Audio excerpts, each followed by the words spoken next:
প্রিয় দর্শক, রতন তালুকদার লাইভে আপনাদেরকে স্বাগত জানাচ্ছি নিউ ইয়র্ক থেকে। রতন তালুকদার লাইভে আপনারা যারা আজকে দেখছেন তাদেরকে সকলকে প্রীতি ও শুভেচ্ছা জানাচ্ছি। ডিম নিক্ষেপ কোথায়? ঝিনাইদহ। কার উপর? নাসিরুদ্দিন পাটোয়ারি, সবাই চিনে। জুলাই বিপ্লবের কথিত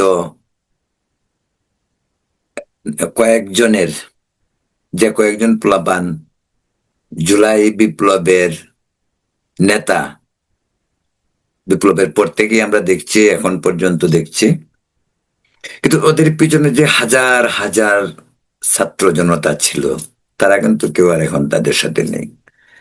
এবং এই তথাকথিত বিপ্লবের পর একেবারে মানুষের চোখের সামনে যারা বাঁচতে ছিল, ওরা কয়জন? এবং তারা এখনো সেই আগের মতোই সরকারেও ছিল, ডক্টর ইউনূসের সঙ্গে। তারপর সংসদ নির্বাচন, জামাতের সঙ্গে। আমি অবশ্য একটি কথা সবসময় বলি, আমি জানি না আপনারা আমার সঙ্গে একমত কিনা, একমত হতেও হবে, নট নেসেসারি। এনসিপি এবি পার্টির যেমন জামাতের একটি অঙ্গ সংগঠনের মতো, বি টিম বলা যেতে পারে, এই এনসিপিও কিন্তু জামাতেরই। এরা আগে থেকেই জামাতেরই ছিল।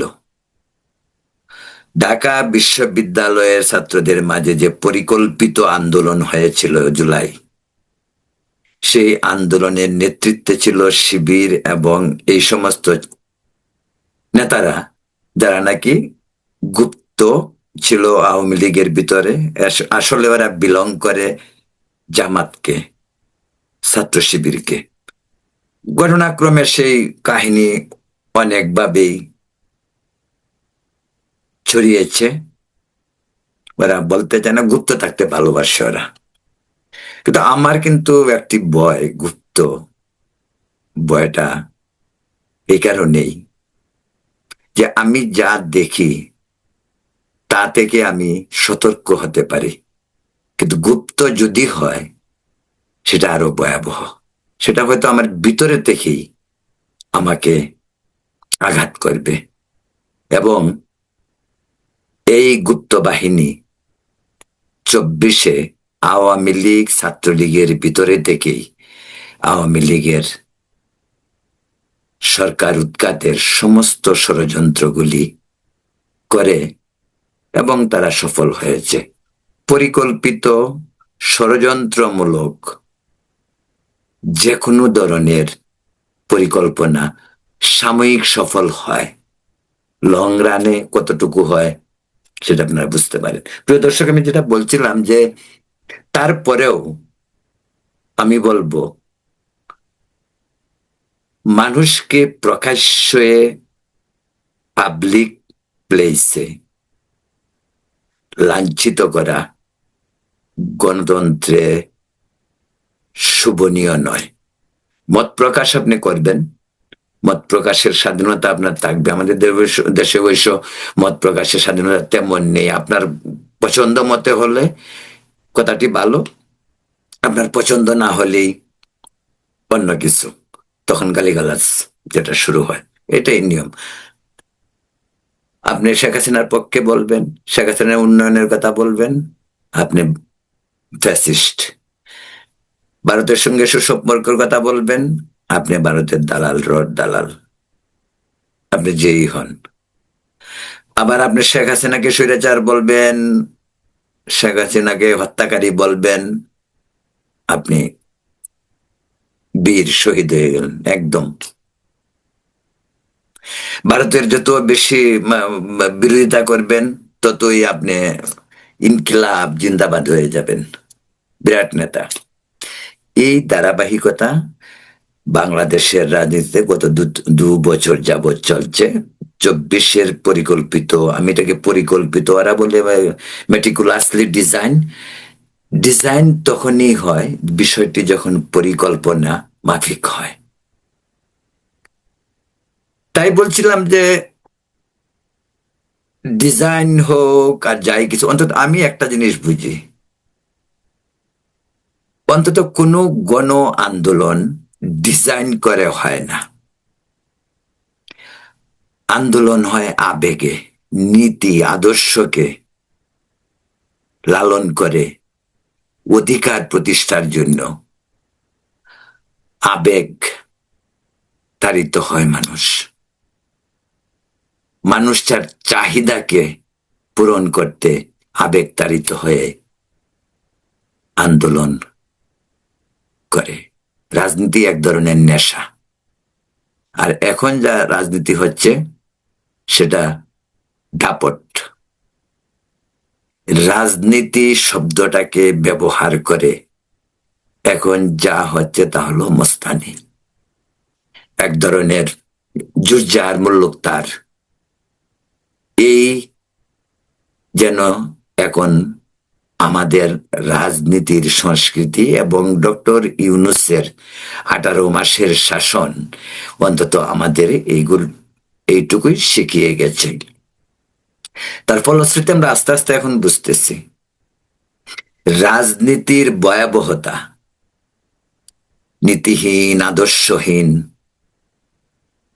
ষড়যন্ত্রমূলক হলে পরিণতি কি হইতে পারে, এই ডিম নিক্ষেপ তার প্রধান প্রমাণ। এই হাদি হত্যা তার প্রমাণ। রাস্তায় লাঞ্ছিত হওয়া তার প্রমাণ। গণতন্ত্র মানেই যা খুশি তা বলা, কথাবার্তায় কোনো শালীনতা বোধ থাকবে না, অশ্লীল ভাষায় গালি, গোপনাঙ্গ নিয়ে পর্যন্ত গালি। এটা আমাদের সংস্কৃতিতে ছিল না। ঢাকা বিশ্ববিদ্যালয়ের রাজনীতিতে, ছাত্র রাজনীতিতে বাংলাদেশে তা ছিল না। বাংলাদেশের ছাত্র রাজনীতি তথা বাংলাদেশের জাতীয় আন্দোলনের সূতিকাগার ঢাকা বিশ্ববিদ্যালয়ের ছাত্ররা এই রাজনীতি আগে কখনো করেনি। 69-এও গণঅভ্যুত্থান হয়েছে, 70-এর নির্বাচন, স্বাধীনতা, ঢাকা বিশ্ববিদ্যালয়ের ভূমিকা অজানা নয় কারো। 69-এর গণ অভ্যুত্থান থেকে 90-এর গণ অভ্যুত্থানের স্বাদ পতন কখনোই কিন্তু এই যে সাম্প্রতিক জুলাই বিপ্লব বলা হচ্ছে তার সঙ্গে তুলনা হয় না। জুলাই বিপ্লব আগেই বলছে লক্ষ লক্ষ ছেলেরা, জনগণ বেরিয়ে এসেছে। অফকোর্স শেখ হাসিনার পতন বা শেখ হাসিনার দম্ভ, অহংকার, নির্বাচন ধ্বংস, রাজনীতি সবই মেনে নেওয়া যায়। কিন্তু আপনি যখন আবার শেখ হাসিনার উন্নয়নের কথা বলবেন, পদ্মা সেতু বা এই মেট্রো রেল, এই সমস্ত যাই কিছু বলবেন, তখন আপনি আবার হয়ে যাবেন ভারতের দালাল, শেখ হাসিনার দালাল। যাই হোক, ওখানে যাচ্ছি না। ডিম নিক্ষেপ, ডিম নিক্ষেপটা কি কখনোই কাম্য? গণতন্ত্রের অর্থ আপনি কথা বলবেন, কিন্তু প্রকাশ্যে মানুষকে লাঞ্ছিত করার অধিকার আপনার। আমি আমি নাসিরুদ্দিন পাটোয়ারির সাথে একটি প্রসঙ্গেও আমি ঐক্যমত পোষণ করি না, বা তার মতের সঙ্গে আমার বিস্তর ফারাক। তারপরেও বলবো, একজন দেশের নাগরিক হিসাবে তার কথা বলার অধিকার রয়েছে। তার কথার মাঝে যদি কোনো ধরনের যে সমস্ত অশালীন কথা বলা হয়, তার প্রতিকার কিন্তু পাবলিকলি তাকে লাঞ্ছিত করা নয়। সেটা আমি ব্যক্তিগতভাবে পছন্দ করি না। কিন্তু আমাদের সমাজে এগুলি হয়। এই যে ইস্যেতে ঝিনাইদহে ঘটনা ঘটলো, ডিম নিক্ষেপ বা হাতাহাতি, মারামারি, এই সমস্ত বহুত কিছু ভিডিও আপনারা দেখছেন। এই যে ভিডিও আমি আপনাদেরকে এটাও দেখাবো। আচ্ছা, এই ডিম নিক্ষেপ এনসিপির উপর কিন্তু নতুন নয়। এই আমাদের নিউ ইয়র্ক শহরে, আমাদের চোখের সামনে, এই যে আক্তার হোসেন, এনসিপির আরেক নেতা, এখন সংসদ, রংপুর থেকে সংসদে মানে পাশ করে এসছেন। আক্তারের উপরে নিউ ইয়র্কে ডিম পড়েনি, শত শত ডিম পড়েছে। আমরা সে তখনও বলছি যে সেটা ঠিক হয়নি, বিদেশের মাটিতে ঠিক হয়নি। আজকে বলছি দেশের মাটিতেও কাউকে ডিম নিক্ষে পাবলিকলি, সেটাও ঠিক নয়। কিন্তু দাদার হ্যান্ড আপনি যদি আবার অন্যদিকে বিচার বিবেচনা করেন, এই যে এনসিপির পোলাপানগুলি, তাদের কথাবার্তা অশ্লীল ভাষায় গালিগালাজ, প্রধানমন্ত্রী থেকে শুরু করে বিএনপির মির্জা আব্বাস হোক আর যেই হোক, মির্জা আব্বাসের কে বলছে দেখে এই কথা বলতে হবে, আর গয়েশ্বরকে বলবে কথা বলবো না, বা আসাদুজ্জামান আইনমন্ত্রীকে বলবে কথা বলবো না, তো হয় না। কোনো ধরনের কটূক্তি, আপনার বাক স্বাধীনতা যতই থাকুক, প্রধানমন্ত্রীকে নিয়ে যেভাবে কথা নাসিরুদ্দিন পাটোয়ারি নির্বাচনের আগ থেকে এখন পর্যন্ত আজ পর্যন্ত বলছে, সেগুলি কোনো অবস্থাতেই কাম্য নয়। তখন মানুষের ধৈর্যের সবকিছুর সীমা থাকা উচিত, ধৈর্যের বাঁধ ভেঙে যায়।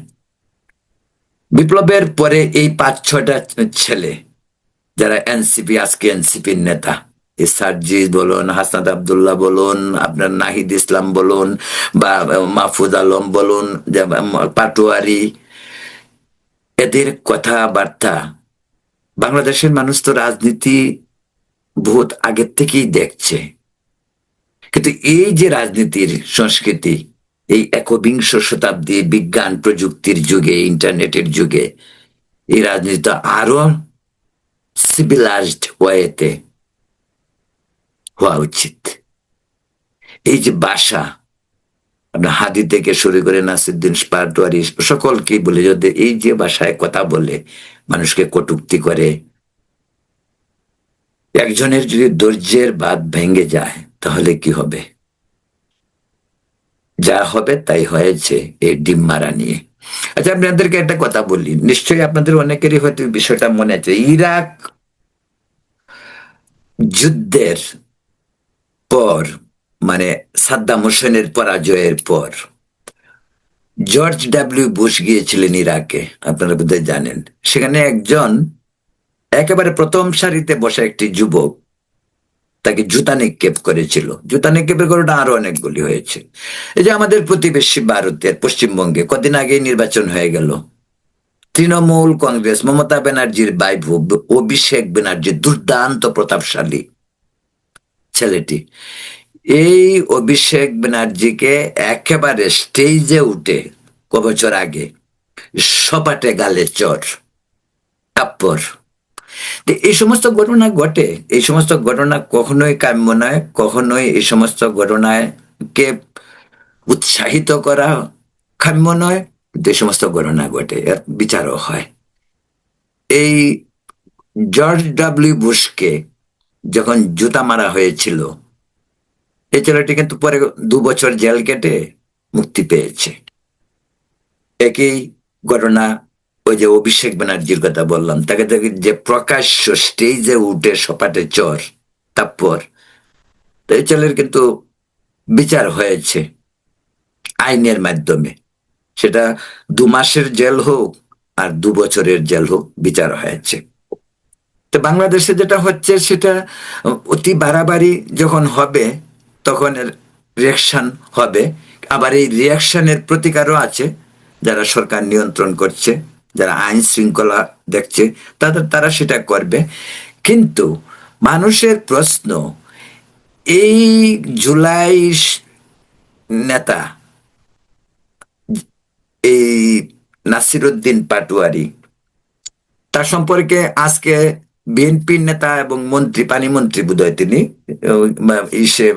শহীদুদ্দিন চৌধুরী ইয়ানি কি বলছেন, নাসিরুদ্দিন পাটোয়ারি ওখানে অস্ত্র শস্ত্র নিয়ে গিয়েছিলেন ঝিনাইদহে, ঝিনাইদহে অস্ত্র শস্ত্র নিয়ে গিয়েছিলেন। সেখানে তাদের তো ওইখানে গ্রুপিং আছে, আর তাদের প্রধানমন্ত্রী, যেমন আজকে নাসিরুদ্দিন বলল যে প্রধানমন্ত্রীকে আগে ডিজিএফআই কোমর ভেঙেছে, মেরুদণ্ড ভেঙেছে, এবার আমরা তাকে এমন কিছু করব যে নিশ্চিহ্ন হয়ে যাবে, এই সমস্ত কথাবার্তা, এগুলো তো একদিকে ক্রাইম, একজনকে হত্যার হুমকি দেওয়ার মতো।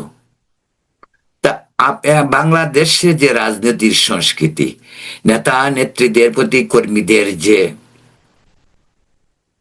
শ্রদ্ধাবোধ, নেতার প্রতি কর্মীদের যে ধরনের সম্মান, সেই কর্মী যখন সর্বোচ্চ নেতাকে অশ্লীল ভাষায় গালিগালাজ থেকে শুরু করে আপত্তিকর কথাবার্তা বলে বেড়াবে, আপনি কিভাবে আশা করেন ওদের উপর আঘাত হবে না? আমরা কি এতটুকু সিভিলাইজড হয়েছি? আমরা দেশের সমস্ত আইন রয়েছে, কিন্তু আমরা তো আইনের প্রয়োগও করি না, আর করতেও চাই না। ঘটনা ঘটলে আমরা শুধু বলবো। বিজ্ঞ পণ্ডিতের মতো আমাদের দেশে বুদ্ধিজীবীরা রয়েছে, দেখেন ইতিহাস বিকৃতি করতেছে। এই জামাতেরই দেখেন, ওদেরই তো একদিকে জামাত বিএনপির সঙ্গে ভিতরে ভিতরে গলাগলি, আর জামাতের শিবির, এবি পার্টি, এনসিপি কে লেলিয়ে দেওয়া হচ্ছে, কথাবার্তা বলতে থাকো, দূষিত করো পরিবেশ। আবার ওইদিকে জামাত বিএনপির সঙ্গে ভিতরে ভিতরে বোঝাপড়াও করছে। যখনই শুনে একটু আওয়ামী লীগের গন্ধ পায়, তখনই তারা আবার তলে তলে বিএনপি। এই যে গুপ্ত বাহিনী, এই যে জামাতের গুপ্ত রাজনীতি, সে কিন্তু এখনো জামাত করছে। বিএনপির সঙ্গে জামাত এক ধরনের বোঝাপড়া করছে, আর জামাতের যে সমস্ত অঙ্গ সংগঠনগুলি রয়েছে, যে এবি পার্টি, সে কি বলে আপনার ছাত্র শিবির এবং এনসিপি, আর সবই জামাত। এই বৃদ্ধ জামাত শফিকুর সাহেবরা, যুব জামাত ওই টাকলু ফাহাদ থেকে শুরু করে বেশটা শাহরিয়ার তারা, আর ছাত্র জামাত হলো এই তো সাদেক কায়েম থেকে পাটোয়ারিরা। ভেরি ইজি অ্যান্ড সিম্পল, না বোঝার কোনো কারণ নেই। এনসিপি মাঝে মাঝে জামাতের বিরুদ্ধে যে দু এক কথা বলে, এগুলি নাটক, যেমনটি তারা আওয়ামী লীগের ভিতরে ছিল, সব এই সমস্ত নাটক। এক কথায় বাংলাদেশের রাজনীতির পুরা উল্টে গেছে। সেই 70, 80, 90 দশকের রাজনীতি থেকে শুরু করে একবিংশ শতাব্দীর শুরুতে খালেদা জিয়া এবং শেখ হাসিনা যে রাজনীতি করেছে, সেই রাজনীতির পুরা অপোজিট রাজনীতি বাংলাদেশে শুরু হয়েছে। এটাই নাকি সংস্কার বলে বলা হচ্ছে? এটাই কি এই আন্দোলনের জন আকাঙ্ক্ষা ছিল 24-এর আন্দোলনে? যাই হোক প্রিয় দর্শক, তো কোনো ধরনের অনিয়ম, কোনো ধরনের আইন শৃঙ্খলাকে নিজের হাতে তুলে নেয়ার মতো কর্মকাণ্ডকে প্রশ্রয় দেওয়া উচিত নয়। কিন্তু দ্য সেম টাইম পারিপার্শ্বিক অবস্থাকেও আপনার বিবেচনায় আনতে হবে, ওদেরকেও শান্ত হতে হবে, ধৈর্য ধরতে হবে। রাজনীতি উশৃঙ্খলতা মাধ্যমে রাজনীতি বা কে প্রতিষ্ঠা করা বা জনগণের মন জয় করা হয় না। জনগণের মন জয় করতে হলে, স্ফীত লক্ষ্যে পৌঁছতে হলে মানুষকে ভালোবাসতে হবে, দেশকে ভালোবাসতে হবে, দেশপ্রেমিক হতে হবে, নিঃস্বার্থভাবে কাজ করতে হবে, কোনো উদ্দেশ্য নিয়ে কাজ নয়।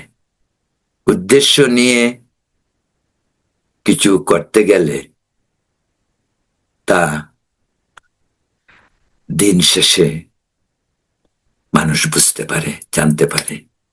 এজন্যই 24-এর আন্দোলনের পরে অন্তর্বর্তীকালীন সরকারের 16 মাস বা 18 মাস এই যে মবরা দর্শন, সংখ্যালঘুদের উপর অত্যাচার, বিচারহীনতা, মাদ্রাসায় বলাৎকার, শিশু দর্শন, এই সমস্ত অরাজকতা গত 20 মাসে যা হয়েছে এগুলি পরিসংখ্যানেই বলে, মানবাধিকার সংস্থাগুলির যে লেটেস্ট যে পরিসংখ্যান সেগুলিতে বলে। যাই হোক, সেদিকে যাচ্ছি না। সংযত হন। এনসিপির এক সময়ের এই বকাটে বেকার ছেলেগুলি এখন পকেট গরম থাকার কারণে ওরা যা করছে ধৈর্যের বাঁধ ভেঙে যাচ্ছে। ওদেরকে আমি সংযত হতে বলবো। সুস্থ রাজনীতি চর্চার মাধ্যমেই কেবল একটি সুন্দর সমাজ প্রতিষ্ঠা করা যায়। প্রিয় দর্শক, এখন এ পর্যন্তই। ভালো থাকুন, সুস্থ থাকুন, নিরাপদ থাকুন। ধন্যবাদ।